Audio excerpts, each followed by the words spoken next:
अस्सलामुअलैकुम and welcome to biology with Kamran Safi. आज के लेक्चर में हम लोग शुरू करेंगे नाइन्थ क्लास का चैप्टर नंबर 8 बायो एनर्जेटिक्स। तो सबसे पहले अगर हम लोग जब शुरू करते हैं तो हमें इस वर्ड बायो एनर्जेटिक्स का मतलब समझ आ जाना चाहिए। बायो वर्ड कहीं पे भी आ जाए तो इसका मतलब क्या था? लाइफ। एनर्जेटिक वर्ड निकला एनर्जी से। अब एनर्जी के दो काम यहाँ पर हैं। एक काम क्या है? उसकी कन्वर्जन, लाइक एक फॉर्म एनर्जी की उसको दूसरी फॉर्म में कन्वर्ट करना। लाइक मिसाल के तौर पे एक लाइट एनर्जी को कन्वर्ट कर लेना किस चीज में? केमिकल एनर्जी में। दूसरा क्या? ट्रांसफॉर्मेशन के एक ऑर्गेनिज्म से दूसरे ऑर्गेनिज्म तक ट्रांसफर। फॉर एग्जांपल एक प्लांट से एनर्जी कहाँ पे? प्लांट को खाने वाले एक हर्बीवोर में। ये दोनों चीजें हम लोग इस चैप्टर में पढ़ेंगे कि कैसे जो है वो एनर्जी बनती है और कैसी एक ऑर्गेनिज्म से दूसरे ऑर्गेनिज्म तक ट्रांसफर होती है। तो मतलब ये दोनों कामों के लिए यूज हो रही है हमारे पास study of energy flow in organism.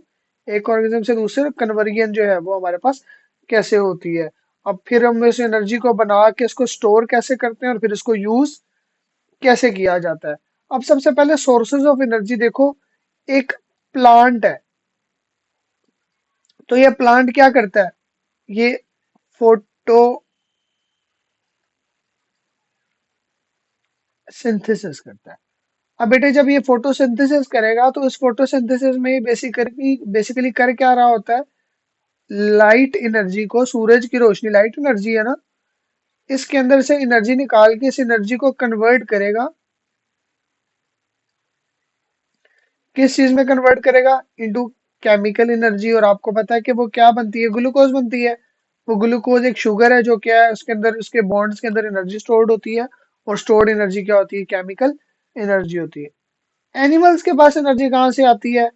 For example जो है वो ये प्लांट्स हैं जिन्होंने केमिकल एनर्जी स्टोर की हुई है। इस प्लांट को आके अगर कोई एनिमल खा लेगा तो उस एनिमल के अंदर प्लांट वाली एनर्जी आ जाएगी ना सारी।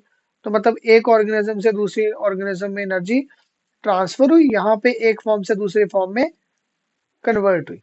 क्लियर हो गया? अब ये एनर्जी प्लांट हो या एनिमल हो, इनके अंदर एनर्जी आती किस फॉर्म में है?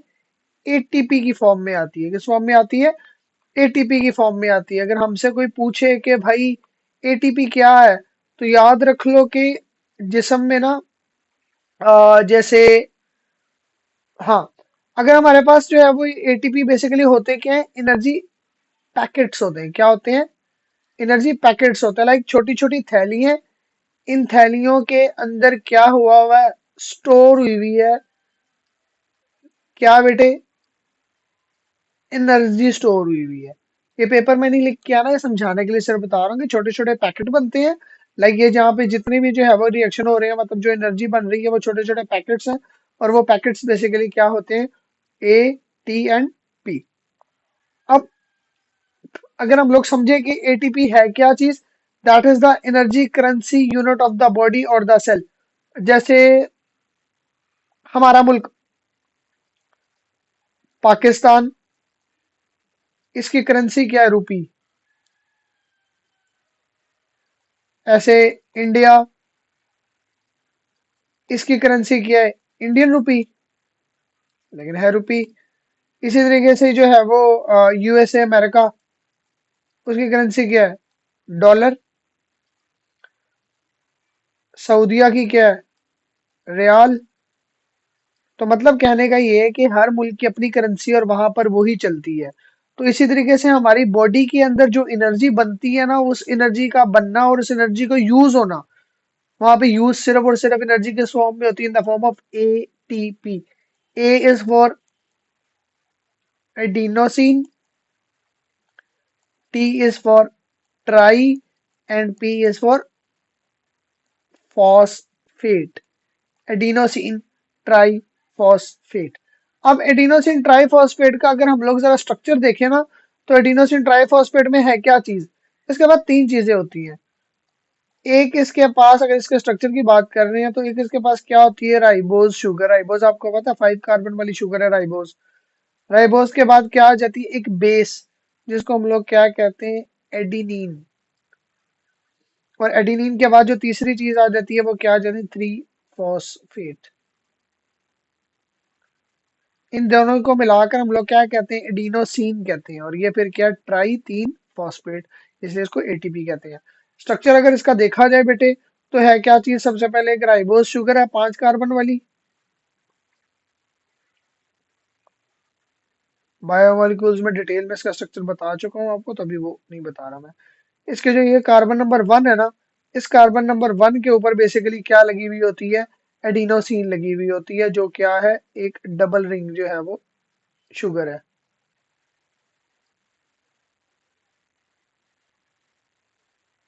ये ऐसे। अब देखो कार्बन नंबर 1 के ऊपर ये क्या लगी हुई है, एडिनिन लगी हुई है। ये क्या है, राइबोज है। और इसके यहाँ पे कार्बन नंबर 5, ये कार्बन नंबर 5 है। कार्बन नंबर 5 के ऊपर क्या लगी थी, फॉस्फेट। देखो, एक फॉस्फेट, दूसरा फॉस्फेट, तीसरा फॉस्फेट। तो ये बेसिकली इसका जो है वो आपके पास स्ट्रक्चर आ जाता है। अब यहाँ पे जब देखते हैं बेटे, इसकी जो हम लोग एटीपी यूज किस लिए होते हैं, that is use for the growth, बड़े होने के लिए, मूव करने के लिए। बॉडी में कोई जगह जो है वो उसको रिपेयरमेंट की जरूरत है, एक चोट लगी है वो दोबारा ठीक होना चाहते हैं, रिपेयर जो है वो उसके बाद रिप्रोडक्शन के लिए यूज होती है। अब अब ये एटीपी हम लोग बनाते हैं कैसे हैं भाई, ये बनते हैं बेसिकली रिडॉक्स रिएक्शन के अंदर। रिडॉक्स वर्ड निकला है रेड और ऑक्स से। रेड का मतलब क्या है, रिडक्शन। और ऑक्स वर्ड का मतलब क्या है, ऑक्सीडेशन। तो मतलब ऐसे रिएक्शन जिसमें रिडक्शन भी हो और ऑक्सीडेशन भी हो। सबसे पहले जरा रिडक्शन देखो। रिडक्शन वर्ड का मतलब क्या होता है, कहीं से जो है वो लॉस, किस चीज की, ऑक्सीजन की, या फिर क्या, गेन, किस चीज का गेन, हाइड्रोजन का, या फिर इलेक्ट्रॉन का। इन दोनों का गेन हो, इसको हम लोग क्या कहते हैं, रिडक्शन कहते हैं। ऐसे ही ऑक्सीडेशन इसके उल्टा होगा, मतलब वहां पे क्या होगा, वहां पे लॉस ऑफ ऑक्सीजन थी, तो यहाँ पर क्या होगी बेटे, एडिशन ऑफ ऑक्सीजन। या फिर क्या हो, लॉस हो किस चीज का, हाइड्रोजन का, या फिर किसका लॉस हो, इलेक्ट्रॉन का लॉस हो। इसको हम लोग क्या कहते हैं बेटे, ऑक्सीडेशन कहते हैं। अगर किसी रिएक्शन में ये दोनों काम हो रहे हैं, तो उसको हम लोग क्या कहते हैं, रिडॉक्स रिएक्शन कहते हैं। ये बेसिकली रिडॉक्स रिएक्शन ही है जिसके थ्रू जो है वो हमारे पास एटीपी जो है वो बन रहे होते हैं। यही रिडॉक्स रिएक्शन के अंदर एनर्जी प्रोडक्शन भी होती है, एटीपी सिंथेसिस भी होती है, सेलुलर रेस्पिरेशन भी हो रही होती है। स्ट्रक्चर ऑफ एटीपी मैं आपको बता चुका हूँ। क्या है कि सबसे पहले एक एडिनिन नाम की बेस है, ये नाइट्रोजन कंटेनिंग बेस होती है, नाइट्रोजनस बेस भी हम लोग उसको कहते हैं, जो डीएनए वगैरह में मौजूद होती है। राइबोज शुगर है, और 3 जो है वो फॉस्फेट के मॉलिक्यूल्स होते हैं। यहाँ पे जो अब जो समझने वाली चीज है बेटे, वो ये है कि देखिए, जब मैंने आपको 3 फॉस्फेट यहाँ पे राइबोज के साथ अटैच करवा कर बताए थे, तो मैंने आपको कहा था कि ये जो फॉस्फेट है, इनके दरमियान बॉन्ड इस तरह करके ना, ये टाइडल बॉन्ड होता है, स्ट्रेट बॉन्ड नहीं होता, टाइड बना हुआ बॉन्ड होता है। यही वो बॉन्ड है जिसके अंदर एटीपी की सारी एनर्जी छुपी हुई है। जैसे एक घर का आपका लॉक होता है ना, जिसके अंदर आप अपने पैसे और डिफरेंट चीजें जो है वो स्टोर करते हो, अपनी कीमती चीजें। तो यहाँ पे एटीपी ने अपनी जो एनर्जी स्टोर की हुई है ना पैकेट्स की फॉर्म में, वो भी बेसिकली जो है वो इन्हीं टाइडल बॉन्ड के अंदर जो है वो स्टोर हुई होती है। अब देखो, अगर हम लोग किसी एक एटीपी का ये टाइड वाला बॉन्ड तोड़ दें, तो देखो पहले एडिनोसिन ट्राइफॉस्फेट था, अब अगर ये तोड़ दिया, तो पीछे क्या बच जाएगा, ऐसे 2 फॉस्फेट बच जाएंगे, और यहाँ पे जो है वो राइबोज लग जाएगी, और ऊपर वो सेम एडिनिन लग जाएगी। पहले वो ट्राइफॉस्फेट था, 3 फॉस्फेट, तो अब क्या बन जाएगा, एडिनोसिन डाइफॉस्फेट। समझ लगी है इस बात की, मतलब देखो, आपके पास एक एटीपी था, आपने इसका क्या कर लिया, एक फॉस्फेट तोड़ के ये वाला अलग कर लिया। जब तोड़ के अलग कर लिया, तो बकाया क्या बचा, एडीपी। अब मैंने बताया था कि इसी बॉन्ड के अंदर एनर्जी होती है, कितनी एनर्जी होती है, 7.3 किलो कैलोरीज पर मोल, मतलब कितनी? 7300 कैलोरीज पर मोल। हम एक और काम भी कर सकते हैं। हम लोग क्या करते हैं, हम लोग इस एडीपी को मजीद तोड़ सकते हैं। मतलब क्या, ये देखो एडीपी है ना, तो इसका हम लोग ये वाला बॉन्ड भी तोड़ सकते हैं। अगर इसका बॉन्ड तोड़ेंगे तो एडीपी कन्वर्ट हो जाएगा किसमें? Adenosine monophosphate. क्या चीज? एडिनोसिन मोनोफॉस्फेट, एक फॉस्फेट वाला मोनोफॉस्फेट। साथ उसी तरीके से फॉस्फेट इनऑर्गेनिक निकल जाएगी, लेकिन साथ एनर्जी, यहाँ पे भी तो एनर्जी स्टोर हुई थी ना। कितनी एनर्जी? सेम उतनी ही energy, 7.3 kilo calories energy. But ये तो तब है ना जब आप एनर्जी यूज कर रहे हो। लेकिन जब आप लोगों ने एनर्जी यूज कर ली बहुत सारी, अब आपने खाना खा लिया, जब आप खाना खाओगे तो दोबारा क्या होगा? ये एनर्जी दोबारा बनेगी। लाइक देखो, एक एडीपी था ना, तो जब आपने खाना खा लिया तो वो खाना खाने के बाद उसमें से जो एनर्जी निकली ऑक्सीडेशन रिडक्शन रिएक्शन के नतीजे में, वो क्या करेगा? एक फॉस्फेट, और एनर्जी कितनी निकली थी? 7.3 किलो कैलोरी निकली थी ना। तो दोबारा इतनी एनर्जी ये यूज करेगा, और इतनी एनर्जी यूज करके कन्वर्ट कर देगा किस चीज में? इसको एटीपी में। क्लियर हो गया?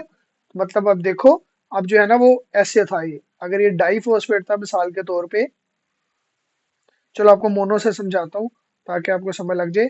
ये देखो एडिनिन, इसके साथ एक फॉस्फेट था मोनोफॉस्फेट। देखो एडिनोसिन मोनोफॉस्फेट, इसने क्या किया?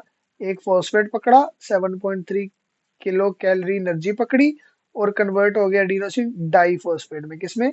Adenosine diphosphate. मतलब ये देखो, ये एडिनोसिन मोनोफॉस्फेट से जब डाइफॉस्फेट बन रहा था ना, ये वाला बॉन्ड बनाने के लिए उसने क्या किया? 7.3 किलो कैलोरी एनर्जी पकड़ ली।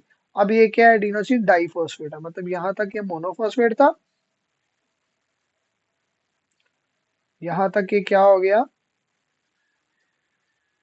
डाइफॉस्फेट हो गया। लेकिन अब जब ये अगला बॉन्ड बनाएगा तो उसके लिए उसको एक दफा फिर 7.3 किलो कैलोरी एनर्जी चाहिए होगी, और ये किस चीज में कन्वर्ट हो जाएगा?